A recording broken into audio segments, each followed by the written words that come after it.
and as it was said, it's just because of the TikTok. That TikTok right now is getting more and more popular.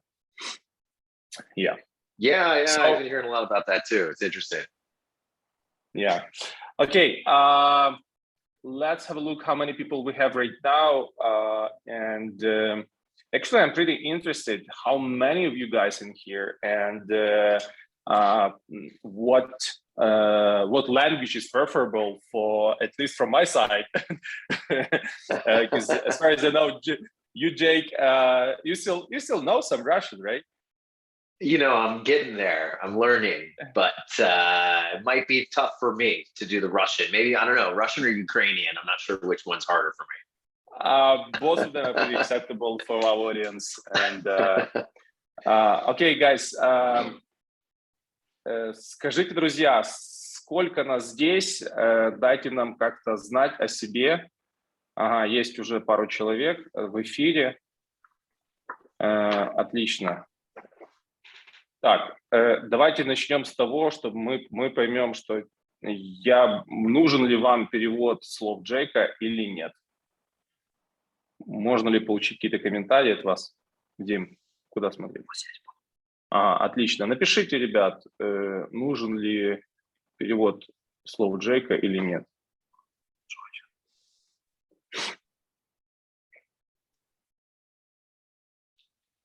Didn't catch that part. Okay. Да, you know that. Yeah, that I got. Yeah, спасибо. Да. Well, I believe most of people will see this live on record. So it's going to be we're recording the live, and for sure we will share it in the future for everybody who actually going to be interested in what's going on with the selling business and how it influences. So basically, we here, guys, to talk about the M&A and what exactly can be done in your business before you're going to sell it. So you're going to get the best evaluation, and you're going to get the best profit of the whole story, the whole journey in your business of selling it, and how supply chain influence on evaluation.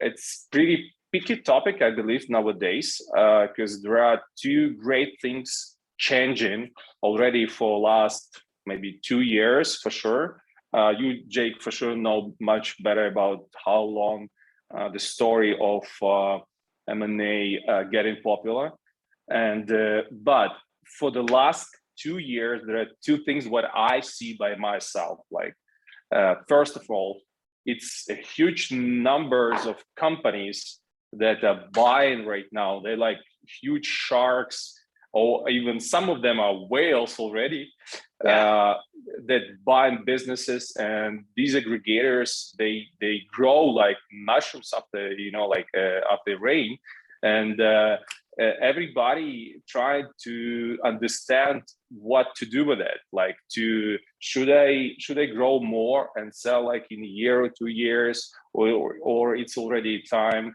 Is my business is suitable to sell it now? Am I ready for that?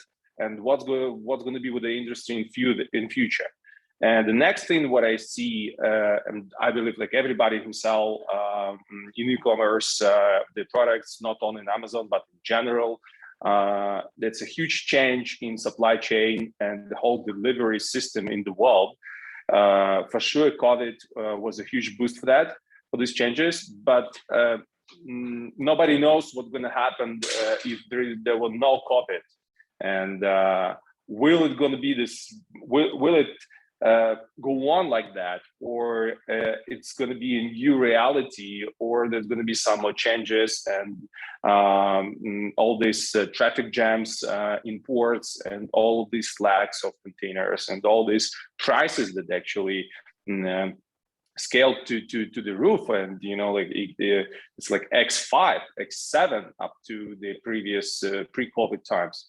So two great changes in the industry, and they're connected.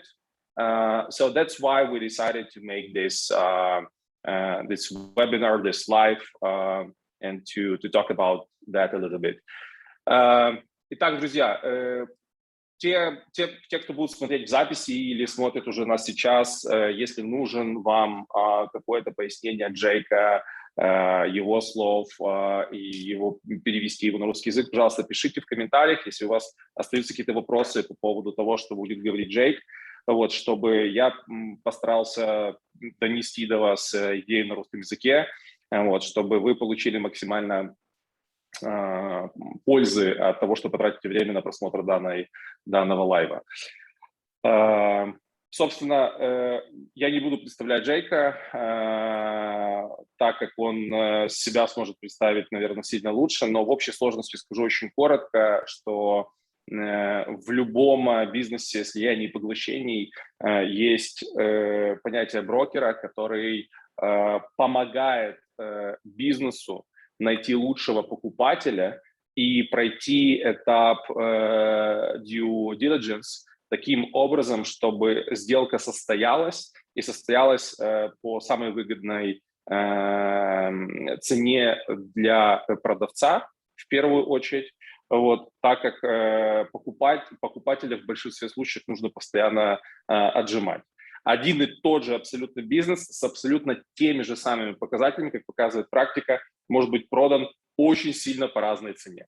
И учитывая то, что большинство селлеров не находятся в ежедневном режиме, в ежедневной готовности продать свой бизнес любую пятницу, нужно время на подготовку, на понимание того, какие документы, как их готовить, какие критерии влияют на эту оценку. И об этом всем в том числе будет говорить Джейк.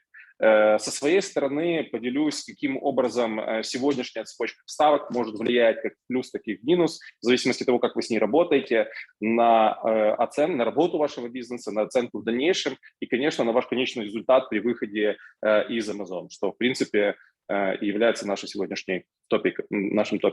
Поэтому Джей как раз такой человек, компания из Нью-Йорка, у них офисы есть в разных странах, и в Израиле в том числе, и он постарается раскрыть для вас тему, как вам нужно будет подготовиться, вот, что влияет на продажу, на оценку и так далее, и так далее. Итак, Джейк, твое слово.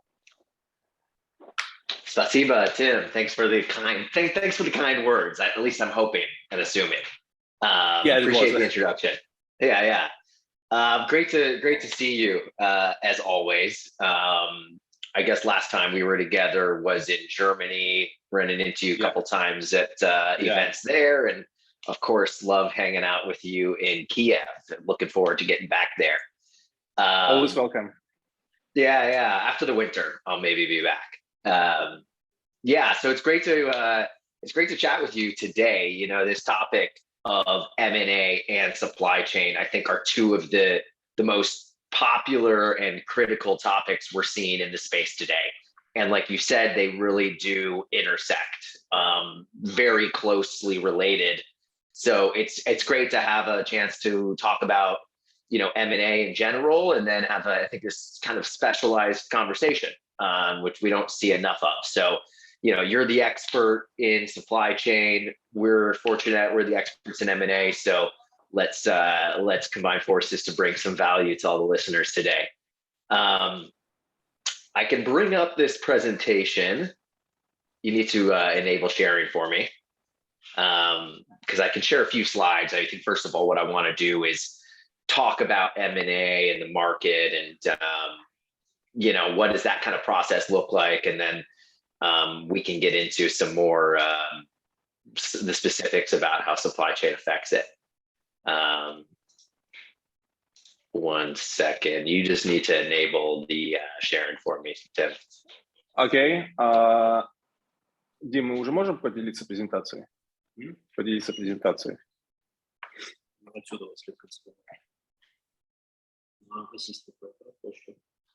Отключи ему телефон, включи компьютер. чтобы он мог поделиться презентацией. Just a second, Jake. Sure. Can you guys see me okay? My colleague was just telling me that maybe my camera or mic isn't working.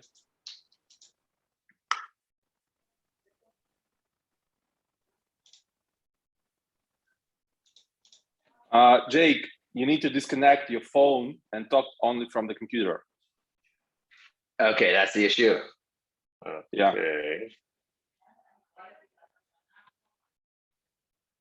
How is it now? Is that any better? Check it out if you can share. Yeah, check it out if you can share the presentation. Okay. Can you hear me though? No, we Still can no? hear you. Yeah, we can hear you for sure, but check if you can share the presentation. Yeah.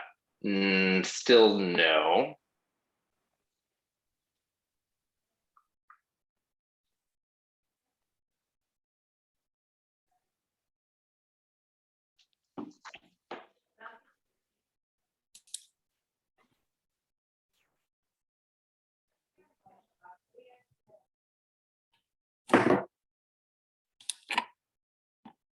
All right, how's that? Any better?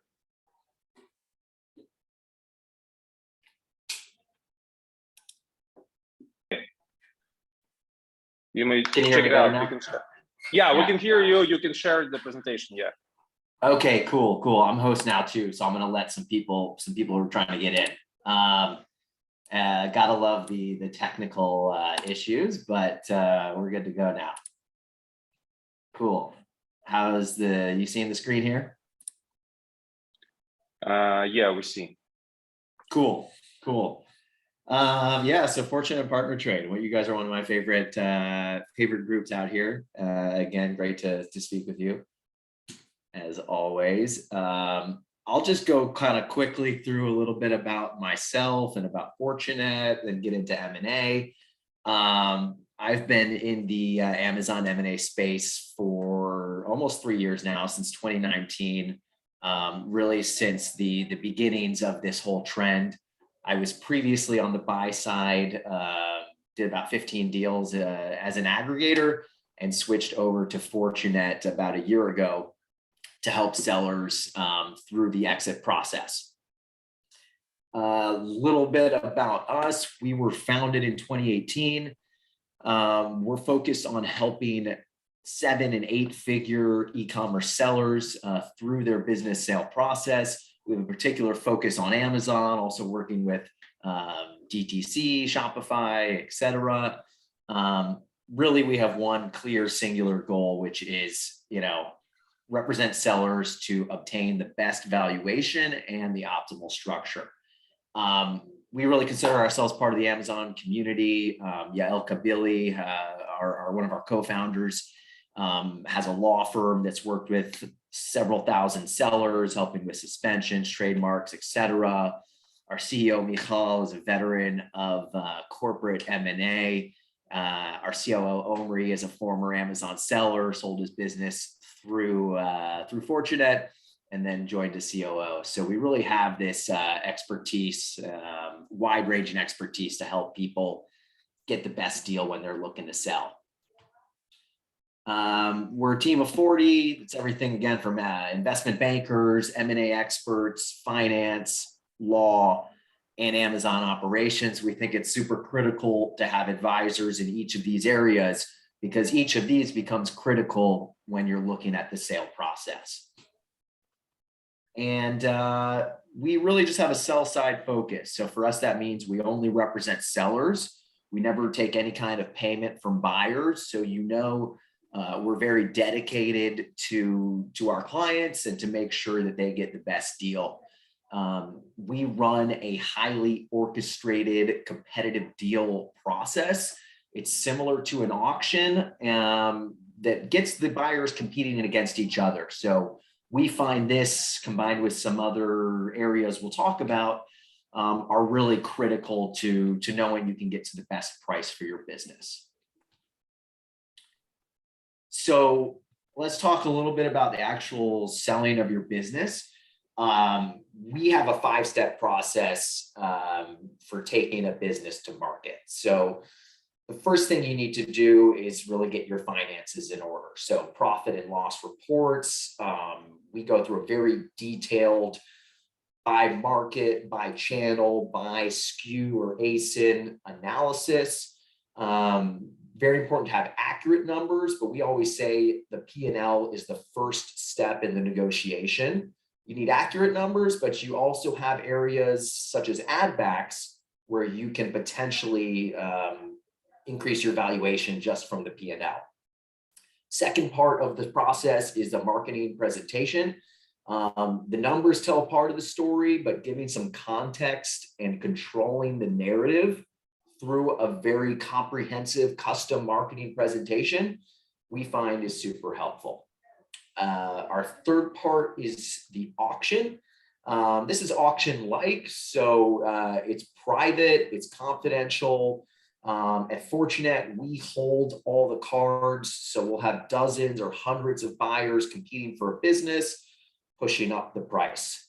The fourth step is then negotiations and due diligence. You need to be able to lock in a letter of intent or LOI with the terms. You then go into due diligence where the buyer checks out, make sure the business is accurate and your representations were accurate.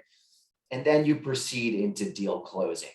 So this is our process. We think if you go with Fortunet, if you go by yourself, if you go with somebody else, you need to have these 5 parts of the deal, or you're going to miss out on value.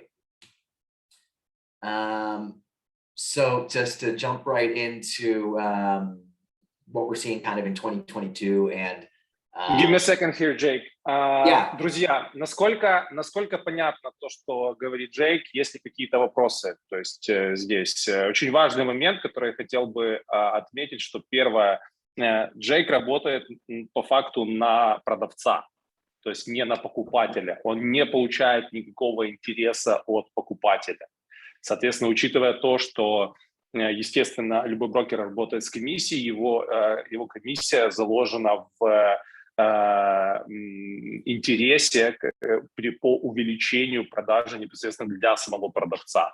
То есть от покупателя он не получает никакого профита. Что это значит? Это значит, что по факту он с вами, с любым селлером, в принципе, в одной корзине, и его основная задача и цель, естественно, продать бизнес дороже, таким образом и вы зарабатываете больше, он зарабатывает больше. Очень важный момент, вот эта вот последовательность действий, где вот marketing presentation preparation, это то, о чем я говорил, что даже при плюс-минус одинаковых profit and loss reports по-разному можно презентовать бизнес, по-разному можно пояснить его перспективы и по-разному можно торговаться с каждым отдельным покупателем. Уверен, он еще об этом будет говорить, но в общей сложности этот auction process, он может происходить с десятками агрегаторами в одновременном практически режиме, для того, чтобы выбирать лучшее предложение, лучший оффер, который вы можете получить. Если здесь есть какие-то по этому поводу вопросы, пожалуйста, пишите сразу в комментариях, чтобы можно было, чтобы мы с вами были на одной странице, потому что Джейк пойдет дальше по презентации. Если что, я к ним еще, к этим вопросам вернусь. Yeah, please, Jake, go on. Cool. Thanks for that, Tim. I'd also mentioned that we have I'd say a growing client list in Eastern Europe. So we work with already several Russian speakers and other folks from Eastern Europe. We love the market. We're always super impressed with the businesses we see coming out of places like Ukraine, Russia, Romania, etc. Our head analyst is a Russian speaker. So I'm working on my Russian, but I appreciate the translations, and we really love your community over there.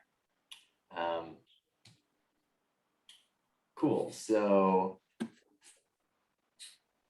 let me continue here. So yeah, we've seen the market really change in the last year.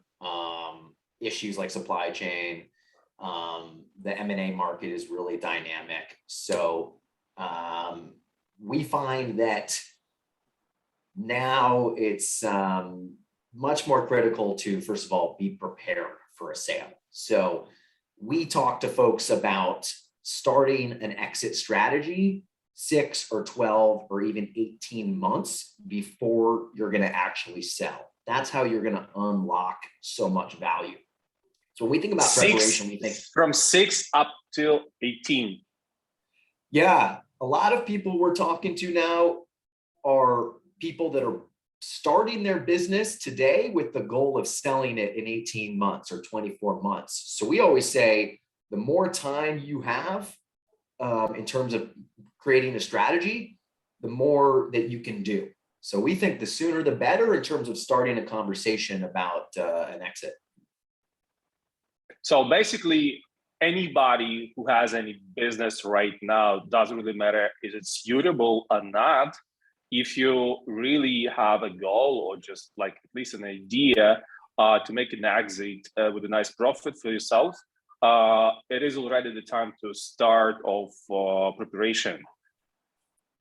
Yeah, we think so. I mean, some of the key issues that we see that are killing deals or delaying deals, things like intellectual property, trademarks, these things can take months to fix or resolve. So, you know, if you want to sell your business tomorrow and you have an issue with a patent or a trademark or account health, you might not be able to resolve that immediately, and then you might miss your window for the sale. So the better prepared you are, you know, thinking at least, I think 6 months ahead of time, the better your end result's going to be.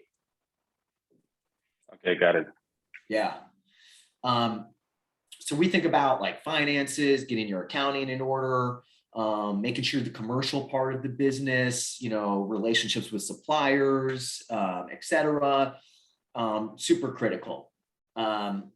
Another thing that we're thinking about in 2022 is reflecting on 2021. And it was a really tough year for a lot of sellers. So 2020 was amazing, you know, with the growth, with COVID. 2021, you know, I think you saw a lot of people had sales pulling back, combined with so many issues on supply chain, from lead times to container costs to inventory inbound restrictions with FBA. Like, it was really hard. So it actually makes it even more critical now that you have growth and momentum of the business as you're going into a sale. So we'll talk about this a little bit more, but you know, if your business is going through challenges now, timing might not be right. We think timing is critical part of sales. Third thing we think about with exits in 2022 is due diligence has become much more critical than it might have been 18 months ago. The 30-day close is really doesn't exist anymore. Multiples and valuations have really increased in 18 months, but because of that, buyers are now much more strict about due diligence. This is much more in-depth. It takes a lot longer. Part of the reason you need to be better prepared going into it. What do you think, like, if we're talking about like built to sell from the very beginning, like if somebody has an idea right now to launch a new product and with already an idea to make everything right with the preparation of financial, intellectual property and so on and so forth, like no black hats, to have the best health of an account and so on and so forth. It anyway that needs like at least like 24 months to have, first of all, the proper sales revenue for selling and the right EBITDA. But do you really think that in like 2 years, 2.5, maybe 3 years, that's going to be the same wide window open of these opportunities that sellers have right now?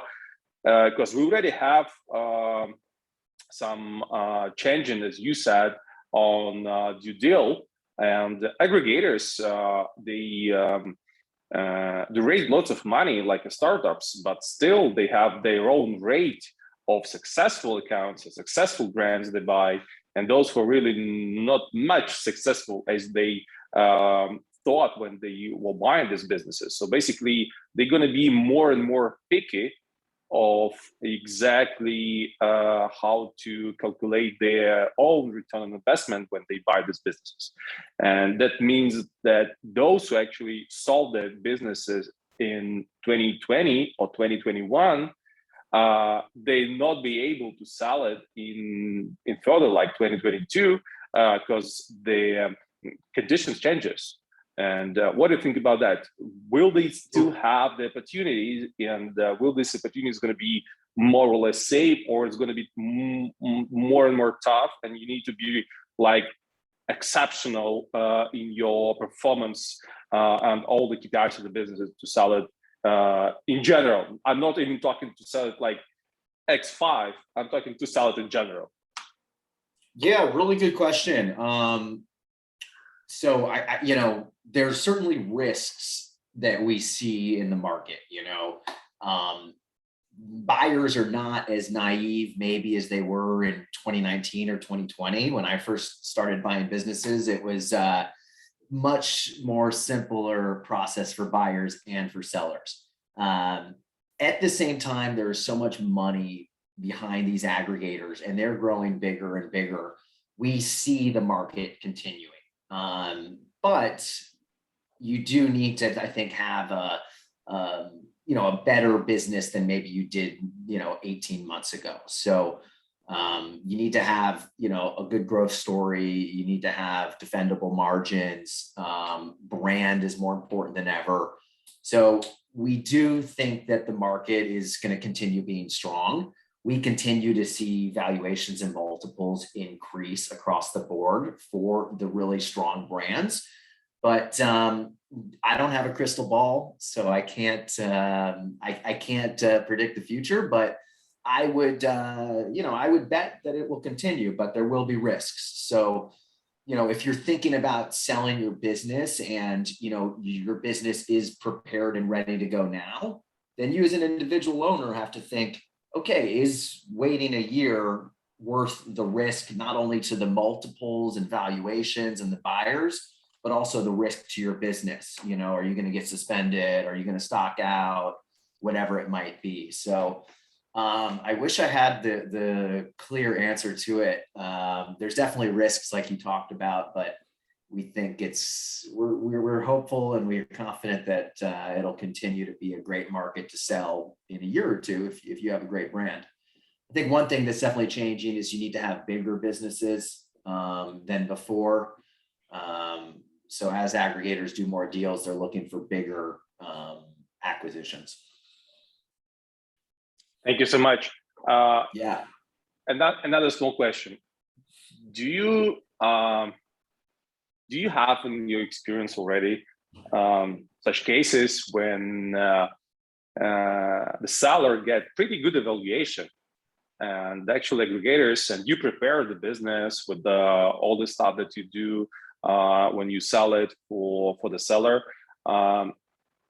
Do you know the stories when these businesses occurred really shitty in further, and aggregators actually like close it up in half a year maybe, or in a year, and there is no continuation? So basically that the businesses itself work good only when the founder inside the business, and you can get the good evaluation, but as soon as there is no founder there, aggregators were not able to cope with all the procedures that are exactly in this brand, I don't know, this account, and so on and so forth, and they just close it up. Yeah, I mean, like, another really good question. So I think almost all of the buyers or aggregators will tell you that they've made mistakes, especially when they first started. I think that buyers thought it was simpler than it was to run these businesses. And I think nobody's claiming that anymore. I'm sure that there has been failures within probably all aggregators. If you're buying dozens of businesses, you're going to have some failures. That is part of the model. I'm not one who's going to like always just blame the new buyer. There's probably sometimes when a buyer makes mistakes. There's probably sometimes when, the business might have failed or declined regardless of who owns it. So I think there's reasons why Amazon businesses fail regardless of the owner. There's black hat attacks. There's supply chain issues. There's fierce competition. So, I know a lot of sellers who are great operators that had a difficult 2021. And then I've also heard a lot of stories of businesses being bought and they didn't, they also had a tough 2021. So I don't, it's probably a combination but it is a reason why at Fortunet, we always focus on high cash upfront deals, because you're selling your business, you're giving the future rewards to the buyer. And we believe that should also mean that the risks go there. So you can share some of the future rewards and risks, but let the new buyer take most of that. I think there are some really competent operators buying businesses though, but it's going to be hard to match the grit of an owner operator on Amazon. People that wake up every day and this is their business is all they think about. That's really hard to match or replicate. Yeah, absolutely agree. Thank you so much, Jake. And guys, if you have any questions about exactly what we have in the presentation right now, or maybe any other, please feel free to write down in the comments, and I will translate to Jake all your questions so we can, discuss more what exactly you care about, what you feel about your business, and your thoughts about selling your business on Amazon this year or next year, about the preparations. And if you have any questions, please feel free. And maybe we can go on right now. Okay. Yeah, bring on the questions, please do. I don't like to get too involved with the slides, but I think there's some good things to point out. So like we talked about, plan ahead when it comes to a sale. We really believe that like a sales strategy should just be part of your operations. It's a real great way to unlock value. And like I mentioned, just make sure everything's in order from accounting to IP, supply chain, etc. I mentioned this earlier. We find that the trend of the business is super critical nowadays. A lot of buyers will not buy a business that doesn't have positive trends. So when we think about this, we think about sales and profit. First of all, how was the last 1, 2, 3 months versus the 3 months before that? Then also thinking about year over year, how was 2021 versus 2020? How was Q4 2021 versus Q4 2020? Adjusting for seasonality, of course. It's really important that you sell at the right time where these trends are positive. This is how you're going to unlock the most value. Related to that is, of course, inventory. So, you can't be in a positive business momentum if you're out of stock. It's unlikely, at least, depending on how many products are out of stock. We think about current and inventory in the pipeline. Buyers are going to ask and make sure that, if you have a 3-month lead time, they want to make sure they're not going to run out of stock 2 months after they buy a business. So if you are seeing some negative trends, there are, of course, challenges always for running a business. It might just be best to wait, wait a few months, reverse the trend, and then think about bringing the business to market. I have another question here. Yeah. To make it more clear so they can count for themselves. For the first thing, key indicator sales profit trends. Okay. I believe like most of them, they do have these reports for themselves, but anyway, if not, as far as I know, you can prepare that for the seller to make it more acceptable and suitable for buyers. But anyway, what is the average percentage of growth already looks like suitable for buyers to go on of negotiations? Yeah, we certainly there's a lot of cool dashboards and other tools to look at your numbers. We look at numbers from an M&A perspective, so it might be different than your operations and how you look at it on a day-to-day. So we're happy to talk to people and give our opinion on the data, first of all. The growth question is a good one. So in 2020, if you had 40, 50% growth because of COVID, that was kind of standard. I think 2021, it's a much lower amount. We find that kind of any growth, 5, 10, 20% is good. Anything year above to year, that. year to year, or like quarter by quarter, like as you said, like last 3 months to period 3 months. Makes sense. Mostly year over year, but certainly if you're achieving that, positive momentum quarter to quarter, it's good as well.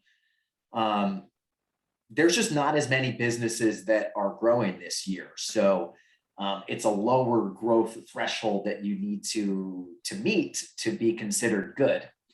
And I have a question here. You may start the business when the wave is coming. Like the red trends in general. So everybody understands. It's like any business, not only Amazon business. Everybody understands that e-commerce itself is growing. So do they count exact category in Amazon when, for example, like, I don't know, pets is growing comparatively to sport 10% more or 20% more or year over year in general? So, and if you grow in the same way as the whole category grows on Amazon, or you grow less, do they count that? Because you can grow because everybody grows, and you can grow because your brand exactly grows. You have extra traffic, you have great margin, you have great presentation, you have great quality, or so on and so forth. So you have great marketing. So do they take it into consideration, the general growth comparatively to your personal growth of your exact brand? Yeah, definitely. I think both are important. So buyers want a category that's growing. They also, if you're in a category that's growing and you're growing faster than the rest of the category, then that's even better. If it's a declining category, that could be difficult. But if you've carved out a great niche within that category and you're growing fast, then that can still be very attractive. So yeah, it's definitely both of those. Okay, thank you. Yeah. Thank you. So we talked about due diligence. This is the part where, you're exclusive with a buyer, you have the terms, they just want to make sure that everything's correct. So, this is something I could spend an hour talking about, but we find that, as I mentioned, due diligence is really critical nowadays. There's a few things that we find are deal killers during diligence that you should think about ahead of time. First of all, it's just around creating trust and confidence with your buyer. That means being transparent and being truthful. If you had some issues, talk about them up front so you can control the narrative rather than the buyer finding out about it and being surprised. Business momentum, just talked about that. You need to have that momentum all the way until you close the deal, because buyers might get cold feet if something happens even in the last few days. Intellectual property, trademarks, super important. You need to have trademarks in all of your geographies where you're selling. You might want to consider a trademark in China if you're sourcing there. Depends on how much time you have to think about it. Another reason to maybe start earlier. And then think about compliance in terms of service. So, have you paid for fake reviews? Have you used listings and inserts? Have you used inserts? Some of that is okay, but you need to be transparent with the buyer. You need to be prepared to tell what happened. So this is really critical. do they take into consideration when they evaluate the business if, for example, some of the accounts were banned? Yeah, definitely. So, I think why, if you said how was it if an account was banned? Like suspend, ban, Suspended. anything, Yeah. any, because Amazon has lots of their own rules, and sometimes you are not really doing something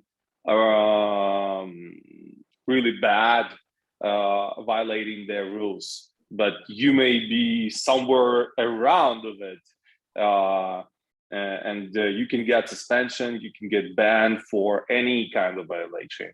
Reviews, that is actually most popular, or anything else. But basically the whole business itself has a great EBITDA, great inventory, great health before that, and so on and so forth. And you have a nice audience, nice traffic, good conversions, and all the unit economy works good.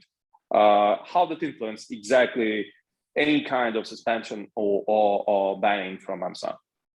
Yeah, it's something that can kill a deal. It depends kind of how bad the suspension was and what's it related to. So if you have a suspension because it was a black hat attack and you were miscategorized or something like this, understandable. There's reasons, people get suspended for technical issues with Amazon, that stuff happens.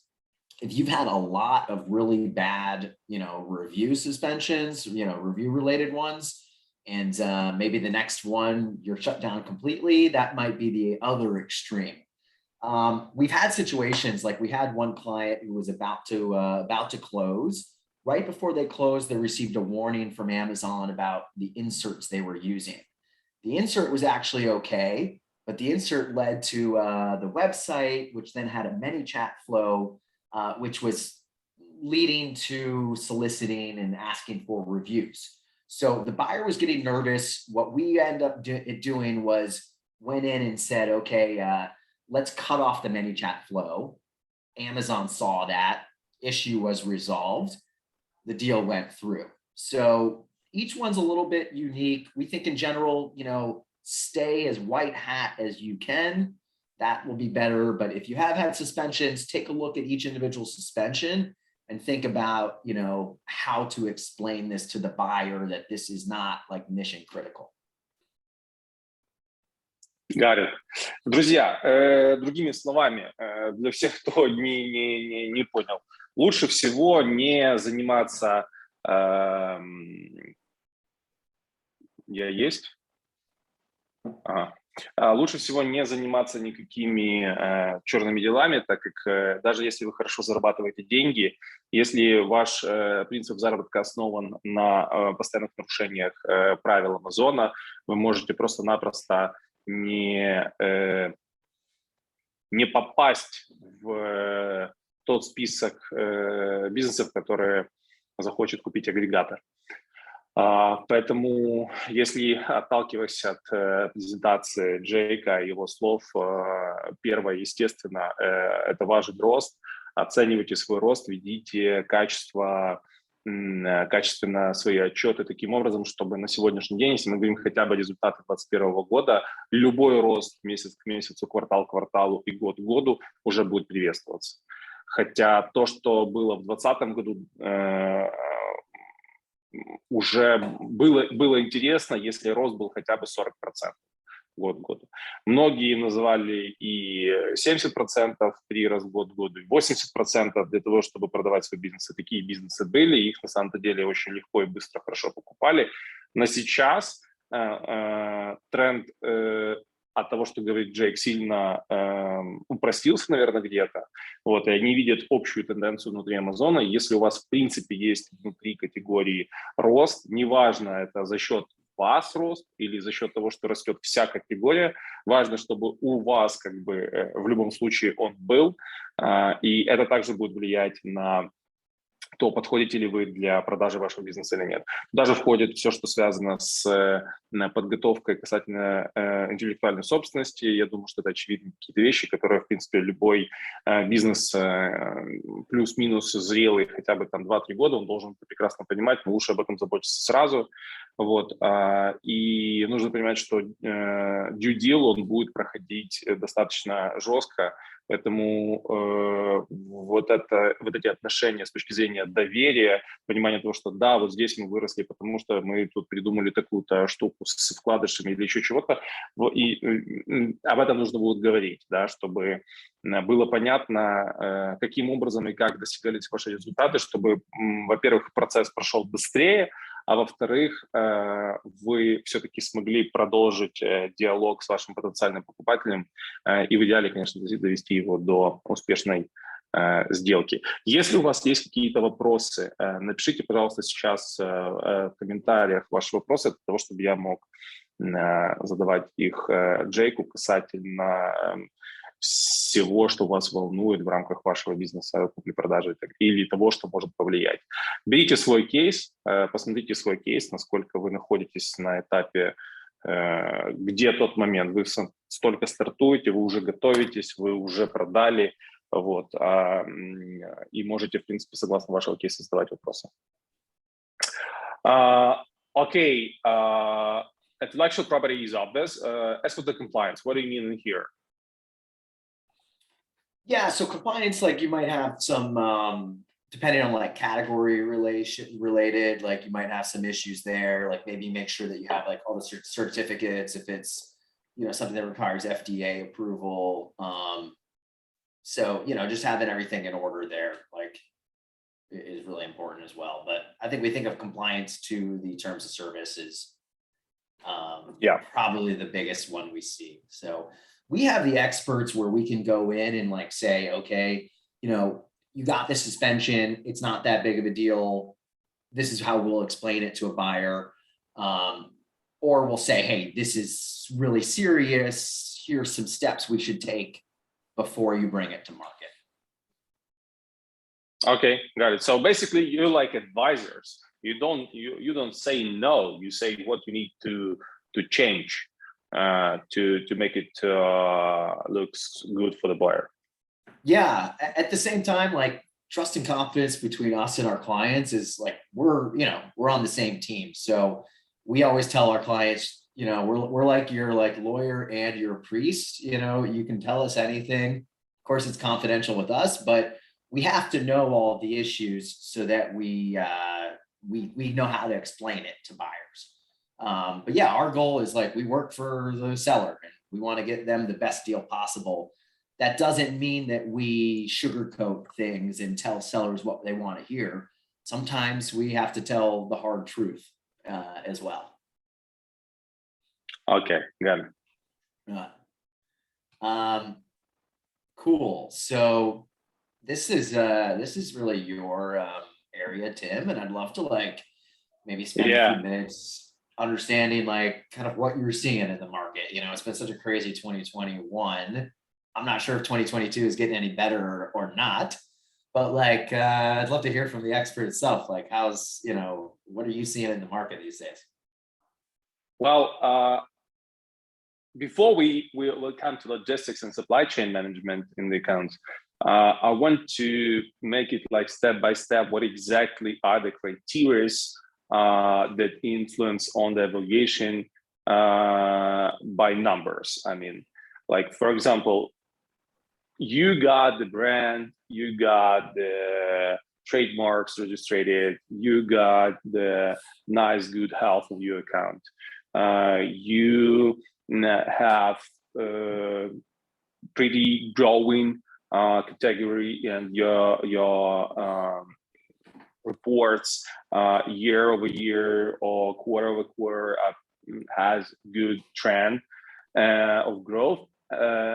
And anyway, there is the formula for evaluation.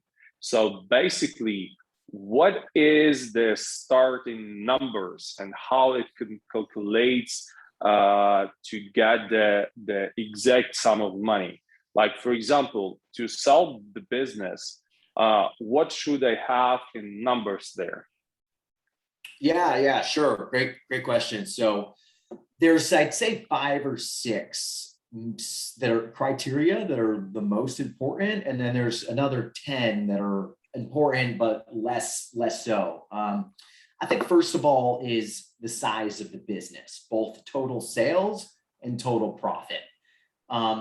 We think at a minimum nowadays, you need at least around $250,000, $300,000 profit for your last 12 months, with usually around a minimum 15-20% net margin. So you said like starting from $300,000 revenue? Profit, yeah. Okay, so so that's 20% from that margin, maybe $1.5 million sales. Okay, so revenue starts from 1 million. Yeah. Okay, Definitely. so and net profit from like 250, 300. So basically, you see the margin. I mean, like the margin for the net profit, not the gross margin. You look for about 25-30%.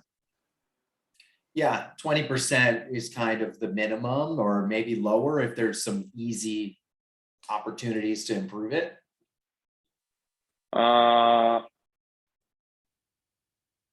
As for the numbers in the P&L, the gross margin itself goes more or less clear, right? So you take all the revenue, like a turnover of your sales, and then comes down all the fees that are pretty easy to check it out by Amazon fee, eBay fee, and so on and so forth. And then you got the numbers that already in the unit economy, like logistics, like the 3PLs, like duties, and so on and so forth. And then you have already the gross margin. So to get the net profit, so the net margin that you're looking for, and starting the formula, then goes the operational cost, like team, and any kind of software that you're using, and any kind, maybe some consultations and so on and so forth that you actually can use in the business. Do you look on what percent of the revenue or the gross margin the business spend of operational costs? Because your gross margin could be 40%, but you may spend 25 then on operational costs, and your net profit may start like from 15 maybe, or vice versa. You can have the gross margin pretty low, maybe, I don't know, 22, and you spend on operational costs. You have, I don't know, yourself, your mom, and your dad that works for you in your business, and your operational costs are pretty low. You don't pay the salaries. You don't have salaries because you eat from the net profit, and so on and so forth. And you can have 20, 21, 22, 25% net profit. How you define it, how it influence, because that's where when we comes to the numbers, we comes to the what these numbers have inside, right? So, and logistics and supply chain is one of the like 4, maybe 5 great numbers in that counted in each unit economy, and you may spend more or less. So everybody understands to get the more gross profit, you need to spend more wherever is inside the gross profit.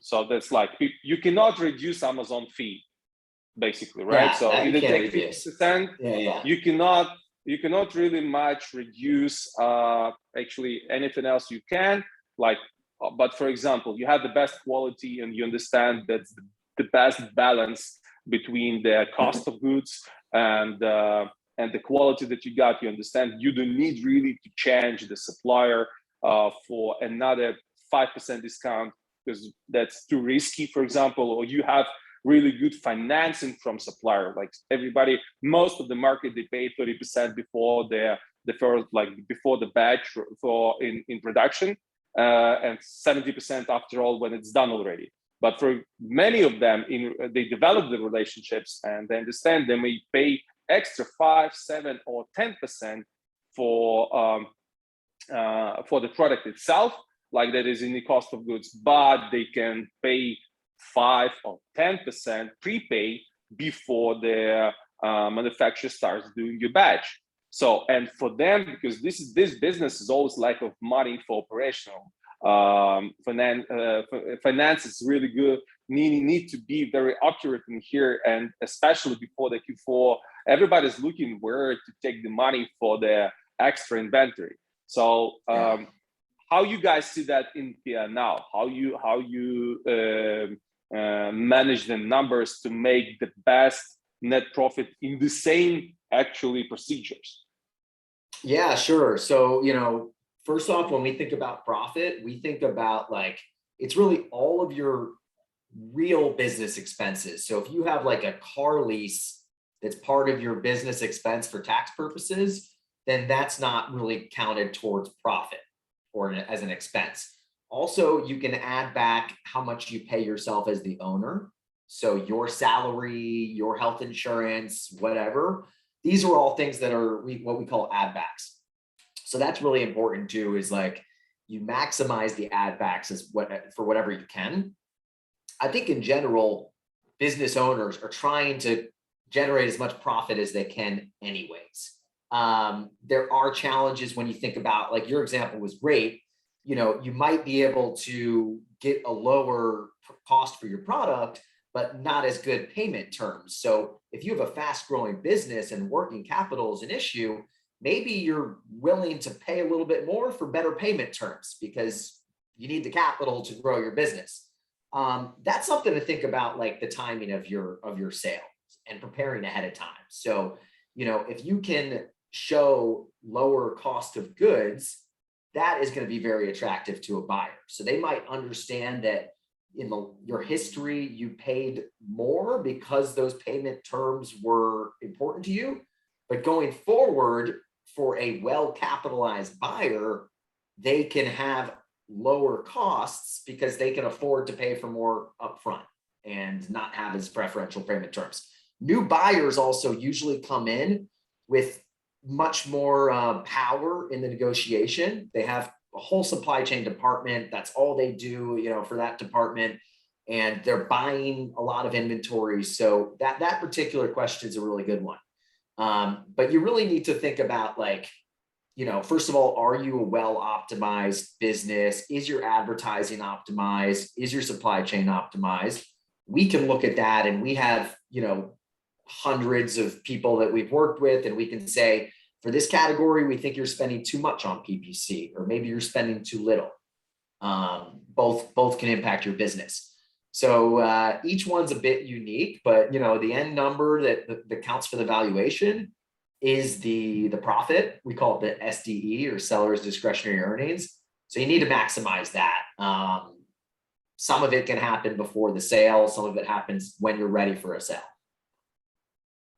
Okay, now got it.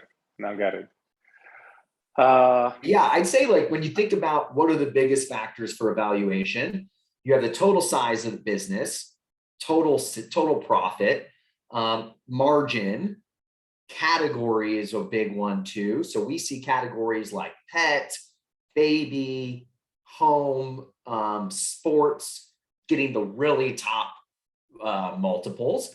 Others like supplements, maybe less so on average. We also look at reviews is really important. Do you have more reviews than your direct competitors? What's your rating? And then also, I would say really important is the number of SKUs that you have, and the less is the better. So if you have a business with $1 million profit and you have 100 SKUs, but you have and another business is $1 million profit with 10 SKUs, the 10 SKU business is going to be more valuable. So those I think are like the top 5 things that go into evaluation. So, bigger businesses are worth more. businesses with higher margins are worth more. If you have more reviews versus your competitor, if you have a good category and you have a good solid SKU lineup, then that's how you reach that top of the multiple. Got it. So basically, in here, if we're coming back to the supply chain, there is the option for the seller. If you have an opportunity to sell more and increasing your revenue and actually numbers of products you sell in a specific period of time, like month, quarter, and year. But for that, you need to spend, for example, extra money on the logistics, for example, or extra money and having an extra inventory in the 3PL separately. And you need to increase your spends on like fast C compared to the regular one, or you need to have 25% of your inventory sent in by air freight. So you spend more on logistics, but you sell more in general. You have an opportunity to sell more. If you take like two strategies, the first one, like absolutely reducing costs on each unit, like you buy minimum, you do not use the warehouse and extra 3PL anywhere in the United States. You go directly to FBA. You take the cheapest Chinese delivery you can find with no guarantees, with all the risks, with nothing at all, and you go directly to FBA. You use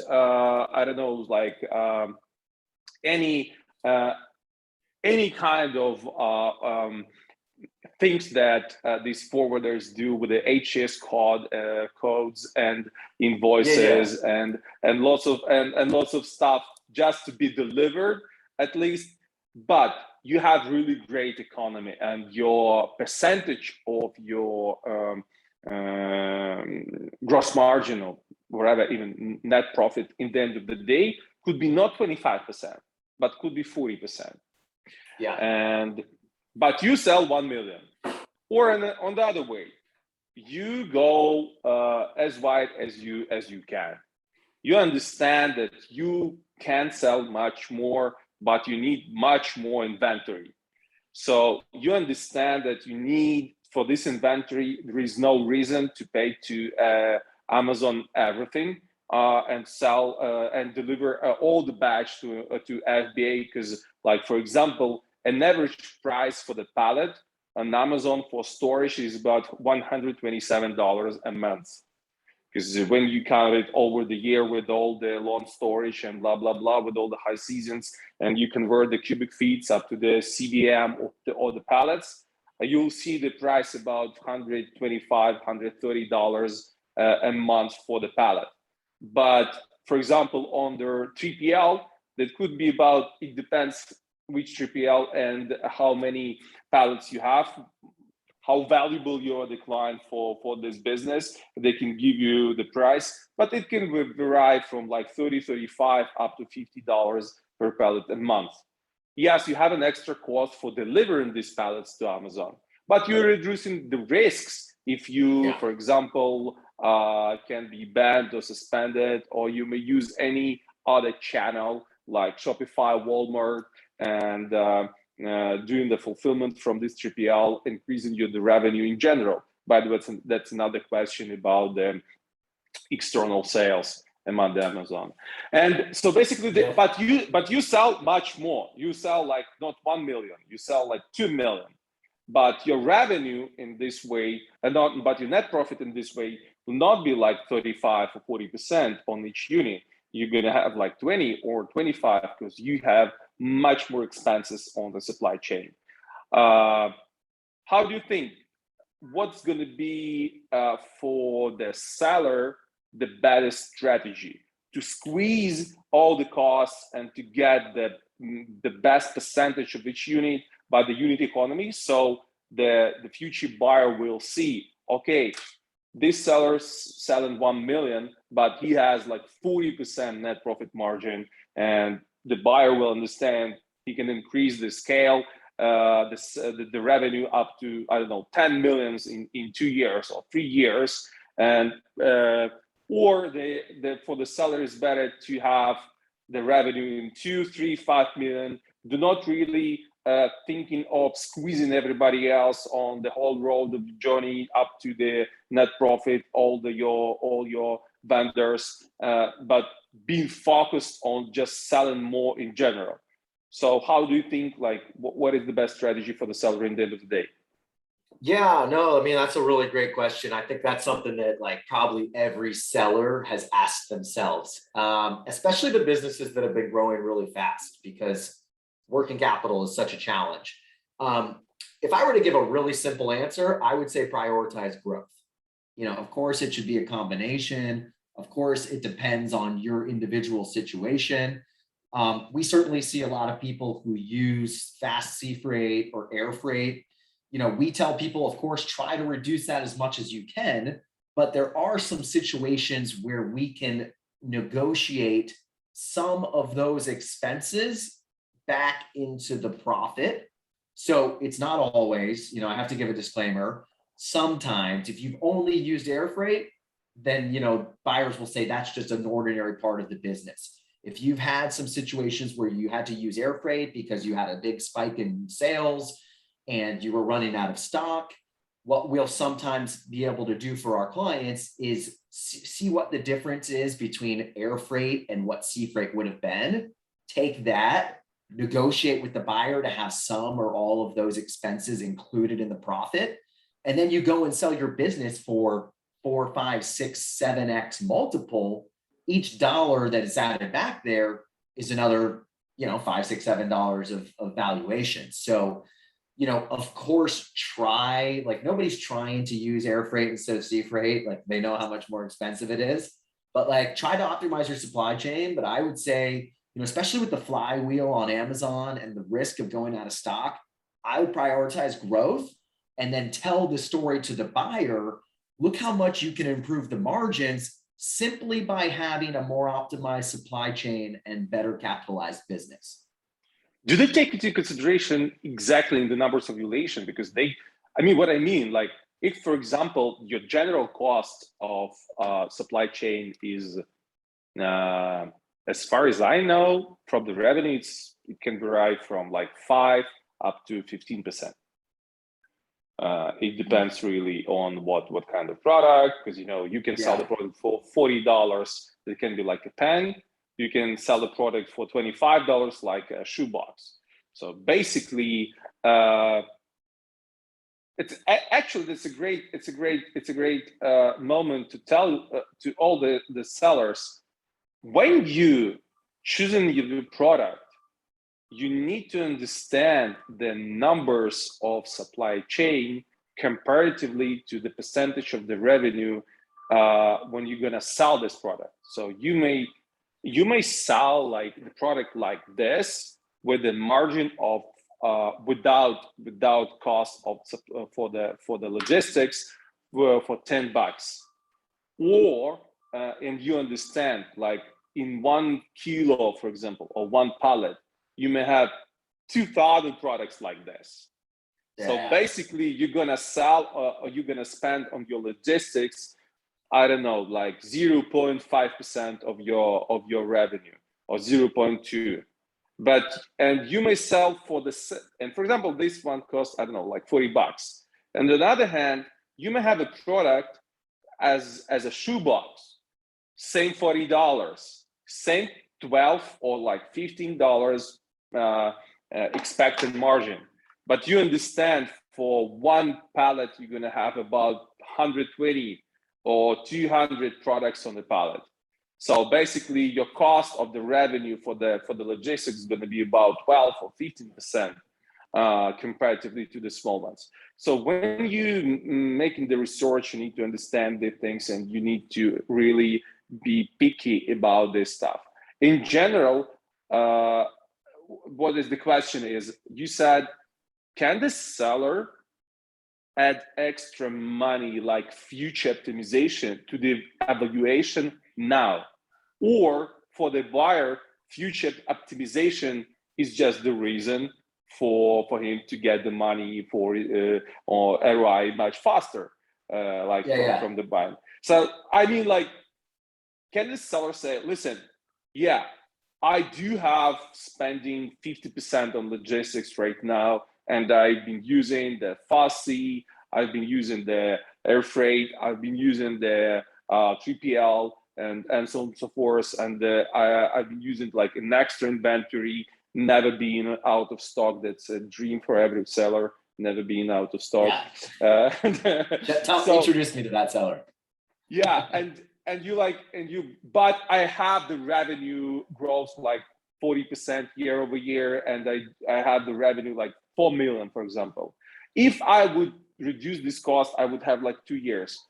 Can these numbers be added as a part of the optimization, and the seller itself can count? Yeah, I paid for one CBM DDP delivery, I don't know, like 500, but you may pay 300. So on each CBM, in all the invoices for the last 2 years, do they count it back to the net profit, and do they count it in the formula for the evaluation, like X3, X5, wherever in the future? Yeah, for sure. So I think what's really critical there is thinking about the narrative, or like the story of your business. Numbers, of course, are really important, but having context for those numbers, like you're saying, is really what can push up the valuation. The valuation is a two-sided equation. You have your profit and you have your multiple, like you just said. So whether the issues you talked about are added back to the profit or added to the multiple, all that really matters in the end is the valuation. So we push on both sides. Like, that certainly is, if it's an optimization, that, when you sell your business. So I can tell you, when I first started buying businesses and we'd see, hey, this company was out of stock for 2 weeks last year. We have the money. We're not going to be out of stock. This was in 2019, before maybe all of the major issues, but we thought, okay, this is an easy 5% additional sales just by not going out of stock. So you have to know the story, know what happened, and show to the buyer that, hey, I'm a small business, I'm an owner, I'm an entrepreneur. I started this business, without a lot of working capital. Look what I've done. Look at this growth I've achieved. And imagine if I had all the money and resources you do, this business is going to explode. So if you get that kind of story, that's when you can really push up the valuation. Yeah. So as for coming back to the strategy of the supply chain, what I see, there are two great things what every seller need to be focused on. And first of all, focus on growth. Focus on wherever is you can do for growing your sales. That's the first thing. If you need to have an extra delivery by air, I would say you need to understand if it reflects your growth, better spend an extra $1, because anyway, any business has like two ways: you growing or you dying. So basically, any optimization is good when you have already the chance for it. So it's better to spend more growing from 1 million to 5 million than having reducing cost when you're already the big one, like for 10% or 20% on some of the vendors. Because anyway, the bigger you have, the less you spend. Because when you sell, I don't know, maybe 1,000 units a month, and this 1,000 units is 10 pallets each batch, for example, and you using your LCL delivery, you're gonna spend about twice more, maybe 50% more, 60% more on logistics, until you're gonna get so big and you sell 2,000 units a month. and you're gonna have the whole FCL full container load, because you're already gonna be reducing your cost up to 40-50%. But before that, you need to grow. So basically, if you have a chance to be faster and sell more, do not really mention so much attention to how much you spend on your logistics right now, until you already have much bigger numbers. As soon as you're growing up to like 3 or 5 million, you can reduce this cost up to twice. Then you convert this money to extra growth again, and then you do it again. Because when, for example, for the freight forwarder you sell, it's 3 different clients and 3 different costs on each unit. When you delivering like by 10 pallets each batch, when you're delivering 1 container a month, and when you're delivering 10 container a month, you're gonna have on the same product 3 different prices, and these prices can vary up to 3 times, maybe, or 4 times. So that's the first thing. So if you want to spend less on logistics, deliver more. That's it. To deliver more, you need to sell more. So basically, guys, focus on selling more. And this is the win-win actually program. Why? Even when the forwarder are making more margin on the small batches and giving you the higher prices,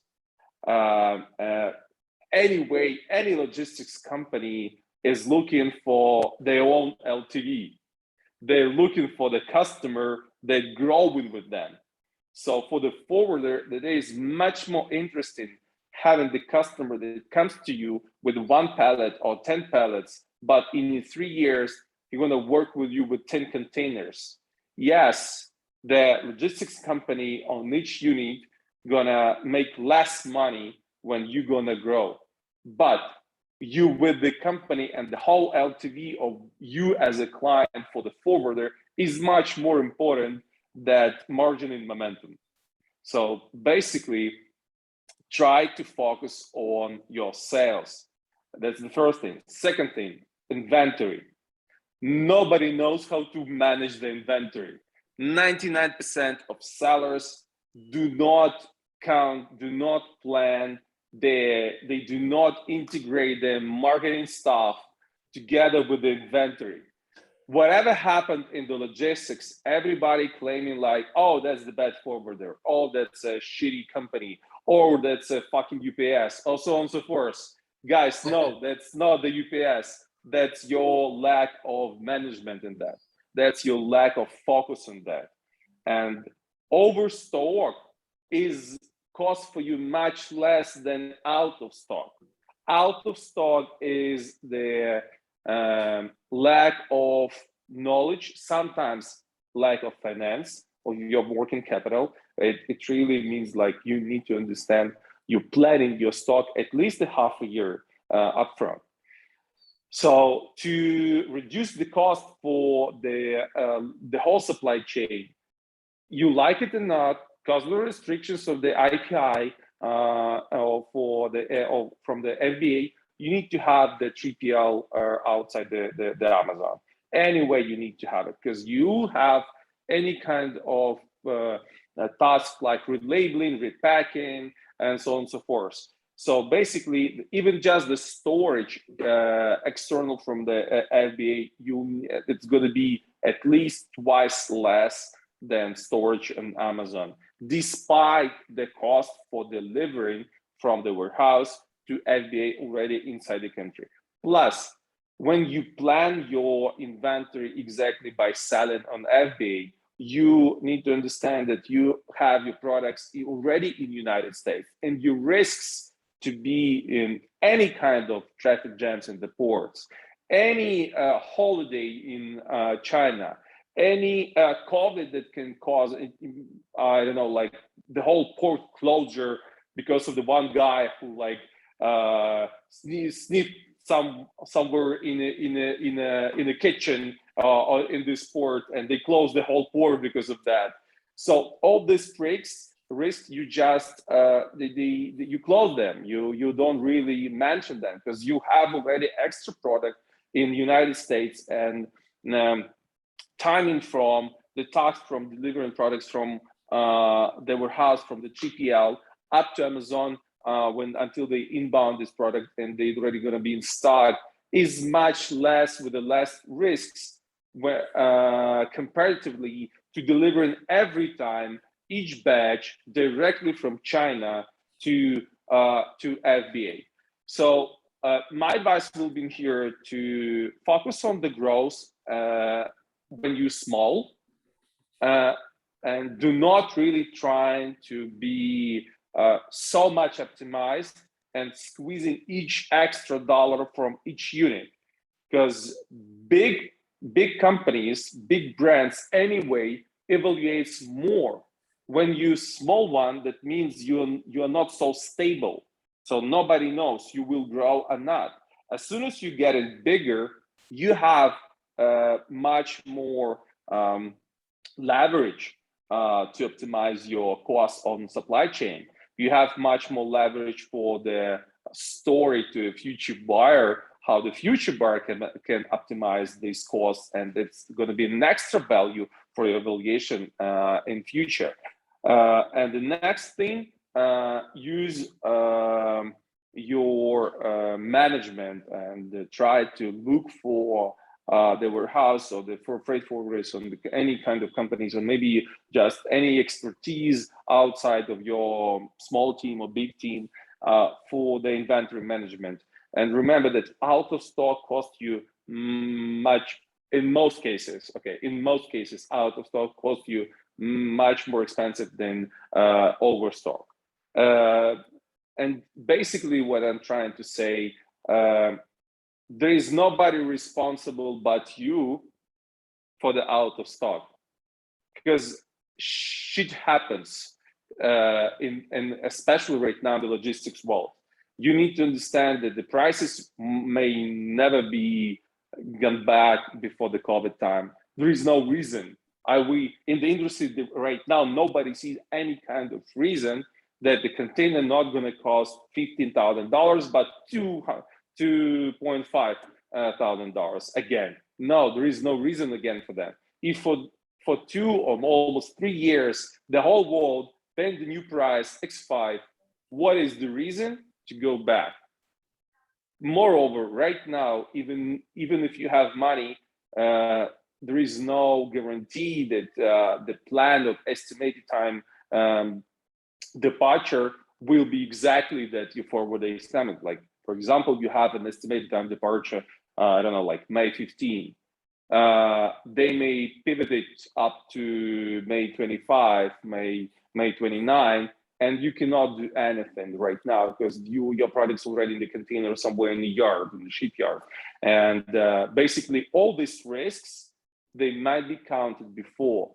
So the whole delivery right now, the whole supply chain is like having extra time upfront, at least in periods, especially in periods before the Q4. Then the preparation, the last but not the least, the preparation for the Q4. If you understand that at least like 20-30% growth for your business is in the Q4, you need to be ready or start the preparation in May. So basically, that's the 5th month in the year to be ready in the 10th, 11th, and 12th month in the year. Because if you manufacture the backlog of the production like 30 days, then you need to have at least 60 days for delivery upfront, despite the fast C, despite they're going to tell you that it's 25 days sharp, just work with me and so on and so forth. Be sure you need to have an extra 30-35 days for any kind of things can happen. Then you need to understand that delivering to the Amazon, that's another 3, 4, 5 or a week or maybe 10 days, because there's going to be delays on the warehouse itself because they're going to be too busy. Or for example, the partnership from Amazon, the LTL will not come today, will not come tomorrow, will not come the day after tomorrow. and it can last. Then the COVID, somebody, then I don't know, the truckers will not come, or something happened. That always something happened. So another 2 weeks extra. So, and then inbound. When you inbound your products on Amazon, for the Q4 in the end of October, it can last up to 20, 25, 30 days sometimes. So basically, just because Amazon already packed, and they do not have just the manpower to inbound your products in the stock, so you can sell exactly before like Black Friday or something like that. Plus, before the Black Friday even, you need an extra stock for extra marketing. So just the Black Friday going to be your much more value exactly in these days. So basically, you start this preparation, extra PPC, extra marketing, much more upfront than just exactly on the Black Friday. Otherwise, Black Friday will not come to your expectations and P&L of the day in the end of the day. So you need to deliver the product. The product in the United States on the 3PL supposed to be ready in the beginning of September. So the whole September already to deliver into FBA to make sure they're gonna inbound and gonna be in your inventory, gonna be in stock on FBA before October 1st. Then October you start your marketing to push for extra sales, extra PPC to make your holidays selling much more than you, or just at least by your plan with the growth that you have. And then in the end of the day, in January, when it comes to your calculations of the P&L, you'll see that you were right. So and you'll have to start all over right after that, right? yeah, exactly. But this is what we see, how it's supposed to look like in the whole supply chain in general. And basically, in a year, you might have 3 big delivers. So as just in December before the Chinese New Year, you need to be ready in December already for the products that you're gonna sell in March and April. So be ready before to ship it out before the beginning of the Chinese New Year. So that's gonna be December. So your stock that you sell in April and March, or maybe May even, you need to deliver in December the year before. Then as soon as you deliver this one, this product, this batch is ready. After the Chinese New Year, like February and March, you deliver the product you're gonna sell in summer. And then in summer, you deliver the product you sell in Q4. So October, November, December. So basically you have, in general, your schedule is about like 3 huge batches during the year. And this is the best optimized. Why 3, why not 6? You may split it up to 6. But then you're not so optimized on each unit because your batch is smaller and you get the not the best price for it. So so basically try to manufacture more, try to deliver more, keep extra stock like on the 3PL, and be ready to calculating that you deliver in December what you're gonna sell in March and April. So like about 4 months up front.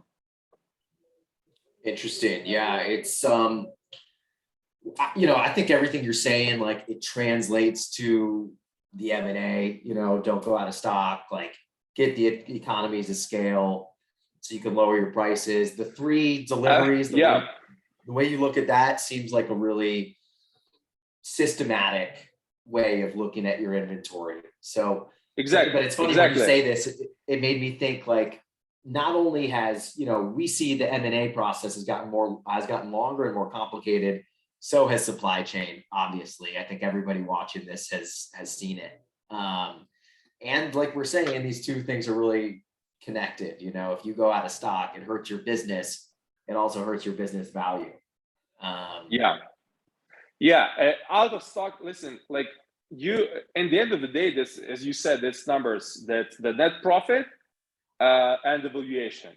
So basically, if you're out of stock, at least like for, I don't know, like for 2 weeks, for example, so you're losing, calculate these numbers of weeks, calculate how much you losing your sales, then calculate how much you're losing in marketing to push your listings again to back to the to this ranking, and then this sum of money that you lost as a like planning net profit plus extra spending getting back on your positions. So all this reflects your P&L. If you multiple this, if you not once a year like this out of stock, at least 2 during the year, 2 times during the year, and at least your business is they look through on your due deal at least 24 months, right? So at least like 2 years, you need to be a seller at least like for 2 years. Or I'm not right. Yeah.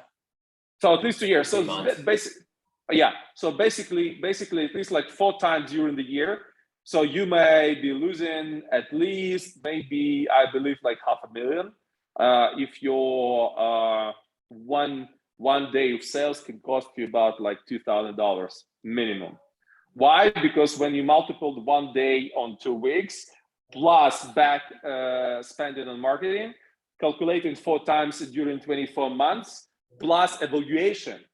So why plus evaluation? So if you lost on this like $100,000 during 2 years, in evaluation that's X4 or X3 or X5, so you lost $500,000, guys, in this way in the end of the day. So basically, nobody comes to logistics or supply chain. People not really much thinking of that in the end of the day in the future. But what we see already right now, that this is very good news for us, that more and more people start asking questions, ask how to deliver and how to manage it. So they're not really using freight forward, they only like A to B, they get used to that. I know I need to be delivered like this. Why you need to be delivered this way? Why you need to go exactly to this port?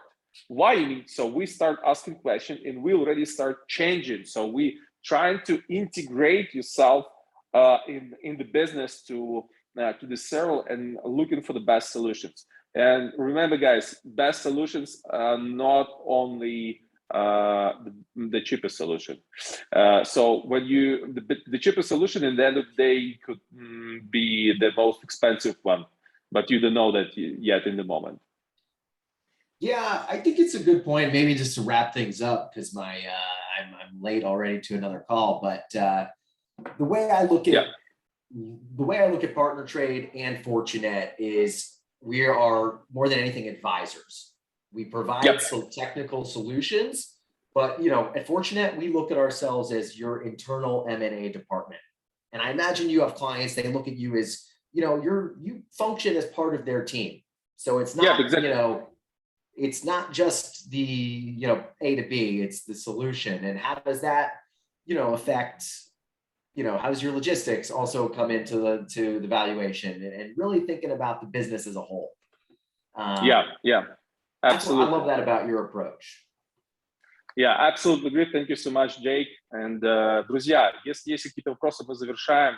Я надеюсь, что моя пылкая речь про логистику и как она влияет на куплю-продажу бизнеса, какие у вас есть стратегии, должны ли там, какие мы видим с нашей стороны лучшие стратегии по доставке вашего товара на Amazon для того, чтобы лучше всего продать ваш бизнес, были услышаны. Если есть какие-то персональные вопросы ко мне по этому поводу, feel free, пишите в личку. Вот. Если есть какие-то вопросы касательно Джейка, как с ним связаться, как получить дополнительную информацию по оценке своего бизнеса, или у вас есть еще какая-то идея уже на сейчас, вы готовы получить хотя бы какую-то оценку или просто-напросто понимать, что там, не знаю, вы там, через год или через 1,5 или через полгода хотите продаться, и вам уже сейчас нужны какие-то советы для того, чтобы, возможно, что-то подпилить в структуре вашего бизнеса, в отчетах.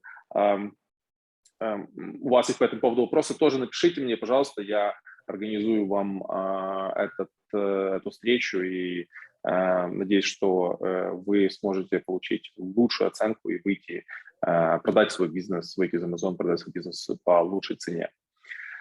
Вот, поэтому спасибо большое для всех, кто нас послушал. Если считаете, что эта тема интересна для вас, помните о том, что мы организовываем постоянно такие мероприятия, лайвы, ивенты, вебинары, вот, и в том числе офлайн, и мы делаем ивент Global E-commerce Forum, который будет проходить в Стамбуле уже этой весной. Ждите скоро апдейтов на эту тему, и Джейк в том числе будет выступать там лично. Вы сможете задать ему вопросы персонально, кстати, конкретно вашего кейса. Jake? Spasiba, Tim. Thank you so much. Always a pleasure to talk to you. If anybody, wants to talk to Fortunet about a valuation or a strategy for an exit, of course, we'd be happy to talk with you. Tell me you're a friend of Tim and you're a friend of mine. Fortunet.net, jake@fortunet.net is how you can reach me. But yeah, Tim, great chatting with you as always. I'm looking forward to Istanbul this year. And all the details. I'll see you soon. See you soon. Thank you so much, Jake. Thank you, Fortunet, for your approach. And I believe this live is going to be pretty valuable for the sellers.